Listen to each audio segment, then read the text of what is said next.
اب حدیث کرتاس کے اندر یہ ہے کہ جب نبی اکرم صلی اللہ علیہ وسلم نے صحابہ سے قلم اور دوات طلب کی نا تو صحابہ میں اختلاف ہو گیا، اور اختلاف کی وجہ وہ سرکار دو عالم صلی اللہ علیہ وسلم کی بیماری کی شدت تھی۔ بعض چاہتے تھے کہ آپ کو اس موقع پر تکلیف نہیں دینی چاہیے، اور بعض کہتے تھے نہیں لے کر آ جانا چاہیے۔ اس پر میں تفصیلاً گفتگو کر چکا ہوں۔ اب یار لوگ یہ واویلا کرتے ہیں جی کہ اس موقع پر عمر فاروق رضی اللہ تعالی عنہ نے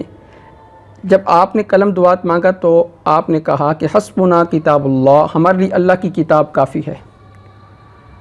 نبی اکرم صلی اللہ علیہ وسلم اپنے آل بیت کے متعلق یا آپ سیدنا علی المرتضیٰ رضی اللہ تعالیٰ عنہ کی خلافت کے متعلق کچھ لکھوانا چاہتے تھے، اور عمر فاروق رضی اللہ تعالیٰ عنہ درمیان میں آڑے آ گئے اور لکھوانے نہیں دیا۔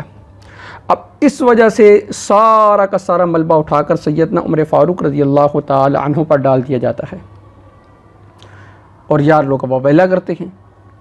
وہی ہمارے جیلم کے مرزا صاحب اب یہ بھی یہی کہتے ہیں کہ 1400 سال سے یہ حدیث کرتاس یہ اہل سنت والجماعت کے حلق کے اندر ہڈی کی طرح پھنسی ہوئی ہے، اور آج تک کوئی بندہ اس کا جواب نہیں دے سکا۔ تو گویا کہ اہل سنت والجماعت کا جو مذہب ہے اور مسلک ہے یہ 1400 سال سے یتیم تھا، اور اس یتیم پن کو سہارا دینے کے لیے جناب مرزا صاحب پیدا ہوئے ہیں، اور غلطیاں اتنی، اور کہتے ہیں کہ عربی عبارتیں پڑھنی نہیں آتی، اردو عبارتوں کا معنی سمجھ نہیں آتا، لیکن چلے ہیں جی اہل سنت والجماعت کی وکالت کرنے، دراصل یہ روافض کی وکالت کر رہے ہیں۔ اب اس حدیث میں سب سے مین چیز یہ ہے کہ نبی اکرم صلی اللہ علیہ وسلم لکھوانا کیا چاہتے تھے۔ دیکھیں تین ہی صورتیں ہو سکتی ہیں۔ ایک یہ، یا تو نبی اکرم صلی اللہ علیہ وسلم کسی سابقہ حکم کو منسوخ کرنا چاہ رہے ہوں گے، یا آپ کسی سابقہ حکم کی تاکید چاہ رہے ہوں گے، یا کوئی نئی بات لکھوانا چاہ رہے ہوں گے۔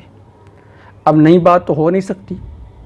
اس لیے کہ آپ نے خود ارشاد فرما دیا تھا کہ الیوم اکملت لکم دینکم اتممت علیکم نعمتی ورضیت لکم الاسلام دینا، کہ دین اسلام تو مکمل ہو چکا ہے، تو نئی بات کا تو سوال ہی پیدا نہیں ہوتا۔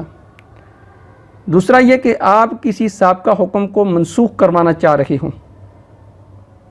اب اس کا بھی کوئی قرینہ یا کوئی دلیل نہیں ملتی۔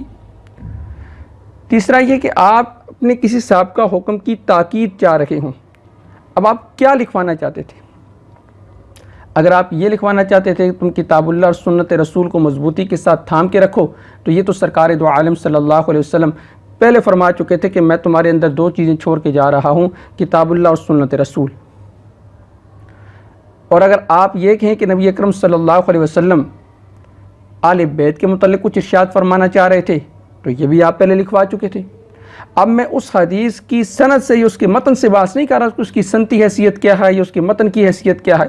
یہ مسند احمد کے اندر جو روایت ہے جس میں آپ نے فرمایا کہ انی تارکن فیکم ثقلین، میں تم میں دو چیزیں چھوڑ کے جا رہا ہوں، ایک فرمایا کتاب اللہ اور دوسری فرمائی کہ اطراتی اہل بیتی، کہ دوسری میں آپ ایک کتاب اللہ اور دوسری میں اپنے اہل بیت کو تمہارے اندر چھوڑ کے جا رہا ہوں۔ اب اس کی سنتی حیثیت کیا ہے یا متن کی حیثیت کی میں اس سے بات نہیں کرتا، یہ بھی آپ لکھوا چکے تھے، جسے آپ حدیث ثقلین کہتے ہیں۔ تو اب یہ ذہن کے اندر بھی خیال نہیں آتا کہ شاید آپ یہ لکھوانا چاہتے ہوں۔ اچھا، بعض لوگ یہ کہتے ہیں کہ آپ سیدنا علی المرتضیٰ رضی اللہ تعالیٰ عنہ کی خلافت لکھوانا چاہتے تھے، اب یہ بھی نہیں ہو سکتا، کیونکہ خود سیدنا علی المرتضیٰ رضی اللہ تعالیٰ عنہ کے دل میں بھی اس کا شائبہ بھی نہیں تھا۔ بخاری شریف کے اندر حدیث ہے جس میں سیدنا عباس رضی اللہ تعالی عنہ نے سید علی المرتضیٰ رضی اللہ تعالی عنہ سے کہا کہ چلیں اور نبی اکرم صلی اللہ علیہ وسلم کے پاس جاتے ہیں اور ان سے جا کر پوچھتے ہیں خلافت کے بارے میں کہ یہ ہمارا حق ہے یا ہمارے علاوہ کسی اور کا حق ہے، یعنی ہمیں ملے گی یا کسی، تاکہ ہمیں معلوم ہو جائے۔ تو سیدنا علی المرتضیٰ رضی اللہ تعالی عنہ نے فرمایا کہ میں تو اس کام کے لیے نہیں جاتا، کیونکہ اگر نبی اکرم صلی اللہ علیہ وسلم نے انکار کر دیا تو پھر آپ کے بعد کبھی بھی ہمیں خلافت نہیں ملے گی۔ تو گویا کہ علی المرتضیٰ رضی اللہ تعالی عنہ کو پتہ تھا کہ یہ بات پوچھنے کے لیے میں آپ کے دربار میں نہ جاؤں، یہ سوال کرنے کے لیے نہ جاؤں، تو اس لیے آپ نے تو یہ خلافت والی بات کہ خلافت لکھوانا چاہتے تھے، یہ تو تھی نہیں۔ اور اگر لکھوانا بھی چاہتے تھے تو نبی اکرم صلی اللہ علیہ وسلم اس کے بعد 3 دن تک زندہ رہے تو آپ لکھوا دیتے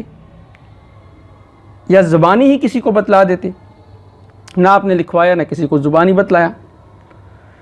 اور اگر یہ کہا جائے جی وہ غدیر خم کے موقع پر آپ صلی اللہ علیہ وسلم نے فرمایا تھا کہ من کنت مولاہ علی جو مولاہ، اس سے خلافت ثابت ہوتی ہے، اسی کے بارے میں ارشاد فرمانا چاہ رہے تھے۔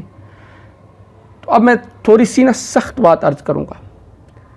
وہاں آپ نے فرمایا نا کہ من کنت مولاہ علی جو مولاہ، کہ یہ جو بات آپ نے ارشاد فرمائی، میں اس کی سند سے بحث نہیں کر رہا یا اس کے الفاظ سے بحث نہیں کر رہا،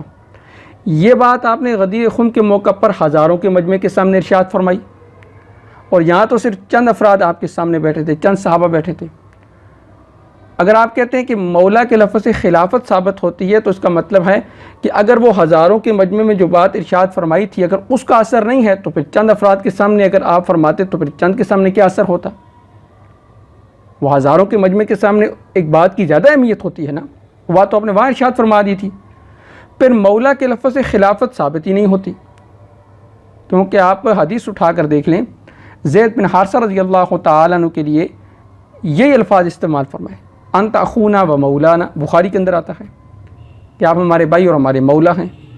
اگر مولا کے لفظ سے خلافت ثابت ہوتی ہے تو پھر سیدنا علی المرتضیٰ رضی اللہ تعالیٰ عنہ کے ساتھ ساتھ آپ کو سیدنا زید بن حارثہ رضی اللہ تعالیٰ عنہ کے لیے بھی خلافت کو ثابت کرنا پڑے گا، جبکہ آپ زید بن حارثہ کے لیے خلافت ثابت نہیں کریں گے۔ تو سوال یہ ہے کہ نبی اکرم صلی اللہ علیہ وسلم لکھوانا کیا چاہ رہے تھے؟ لیکن یہ واقعہ پیش ہے مغرب کے وقت، اور ساری دنیا جانتی ہے کہ ابو بکر صدیق رضی اللہ تعالیٰ عنہ نے 17 نمازیں پڑھی ہیں۔ جمعرات کو مغرب کے وقت یہ واقعہ پیش آیا۔ آپ بخاری حدیث نمبر 664 اٹھا کر دیکھ لیں، اور آپ بخاری کی حدیث اٹھا کر دیکھ لیں، اس میں ملتا ہے کہ نبی اکرم صلی اللہ علیہ وسلم نے عشاء کے وقت جو مصلی حوالے کیا تھا وہ ابو بکر صدیق رضی اللہ تعالی عنہ کے حوالے کیا تھا۔ آپ نے کہا کہ مرو ابا بکر فلیصلی بالناس، ابو بکر کو کہیں کہ لوگوں کو نماز پڑھائیں۔ اب آپ نے مصلی ابو بکر صدیق رضی اللہ تعالیٰ عنہ کے حوالے کر کے، اگرچہ کچھ لوگوں نے کہا اس وقت کہ ابو بکر کو نہ کہیں، وہ رقیق القلب ہیں، نرم دل کے ہیں، وہ آپ کے مصلی پر کھڑے ہوں گے تو برداشت نہیں کر سکیں گے، آپ اس کو چھوڑ دیں۔ لیکن آپ نے فرمایا کہ نہیں، مرو ابا بکر فلیصلی بالناس، کہ ابو بکر کو کہیں وہی نماز پڑھائیں۔ آپ نے مصلی پر ابو بکر صدیق رضی اللہ تعالیٰ عنہ کو کھڑا کر کے یہ بتلا دیا کہ ابو بکر صدیق تمہارا روحانی امام بھی ہے اور تمہارا سیاسی امام بھی ہے۔ بعض لوگ کہتے ہیں نا سیاسی خلیفہ تھے، نہیں، فرمایا کہ روحانی خلیفہ بھی ہیں اور سیاسی خلیفہ بھی ہیں۔ یہ ابو بکر صدیق رضی اللہ تعالیٰ عنہ کے حوالے آپ نے مصطلح کی۔ اس پر کچھ لوگ یہ اعتراض کرتے ہیں کہ علی المرتضیٰ رضی اللہ تعالیٰ وہاں پر موجود نہیں تھے۔ آپ بخاری شریف کی حدیث نمبر 665 اٹھا کر دیکھیں، اس میں، اور حدیث نمبر 198 اٹھا کر دیکھیں، اس میں لکھا ہے کہ جب سرکار دو عالم صلی اللہ علیہ وسلم بیمار تھے اور ابو بکر صدیق رضی اللہ تعالیٰ عنہ امامت کروا رہے تھے، تو جب آپ کو کچھ افاقہ ہوا تو آپ مسجد میں آئے، 2 افراد کے کندھے پر آپ کا ہاتھ تھا، ان میں سے ایک سیدنا عباس رضی اللہ تعالیٰ عنہ تھے اور دوسرے سیدنا علی المرتضیٰ رضی اللہ تعالیٰ عنہ تھے۔ گویا کہ یہ دونوں افراد آپ کی خدمت میں گھر میں موجود تھے۔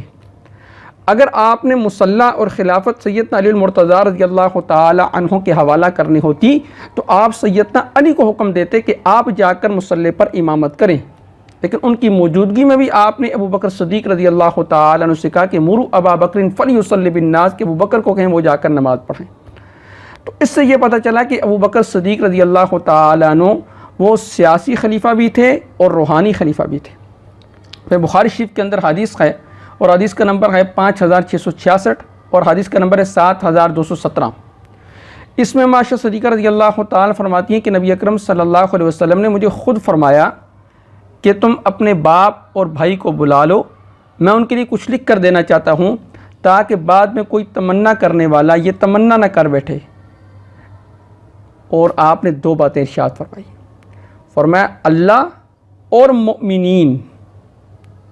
منافقین کے بارے میں نہیں کہا اللہ اور مؤمنین ابو بکر کے علاوہ کسی اور پر راضی نہیں ہوں گے۔ تو اس کا مطلب ہے کہ اللہ بھی کس پر راضی ہے؟ خلافت کے حوالے سے ابو بکر صدیق پر، اور مومنین بھی کس پر راضی ہیں؟ ابو بکر صدیق پر۔ اچھا، اب جو راضی نہیں ہے تو گویا کہ وہ اللہ سے بھی ناراض ہیں اور مومنین سے بھی ناراض ہیں، تو گویا کہ پھر وہ مومن بھی نہیں ہیں۔ اب وہ مومن نہیں ہے تو کیا ہیں یہ آپ خود سمجھیں، کیونکہ آپ نے تو خود صاف ارشاد فرما دیا. آپ حدیث اٹھا کر دیکھیں، حدیث کے الفاظ ہیں یہ، اللہ اور مومنین ابو بکر کے علاوہ کسی پر راضی نہیں ہوں گے، یعنی انکار کریں گے. تو ابو بکر صدیق رضی اللہ تعالیٰ عنہ سیاسی خلیفہ بھی بنے اور روحانی خلیفہ بھی بن گئے. تفسیر قمی میں سورہ تحریم کی آیت نمبر 3 اس آیت نمبر 3 کی تفسیر میں یہ لکھا ہے کہ نبی اکرم صلی اللہ علیہ وسلم نے عمر فاروق رضی اللہ تعالیٰ عنہ کی بیٹی سے یہ بات ارشاد فرمائی کہ سب سے پہلے خلیفہ ابو بکر ہوں گے اور اس کے بعد تیرا باپ یعنی عمر فاروق رضی اللہ تعالیٰ عنہ خلیفہ بنیں گے. تو اس سے یہ پتہ چلتا ہے کہ اگر نبی اکرم صلی اللہ علیہ وسلم کچھ لکھوانا بھی چاہتے تھے تو ابو بکر صدیق رضی اللہ تعالیٰ عنہ کی خلافت لکھوانا چاہتے تھے، نہ کہ سیدنا علی المرتضیٰ رضی اللہ تعالیٰ عنہ کی خلافت.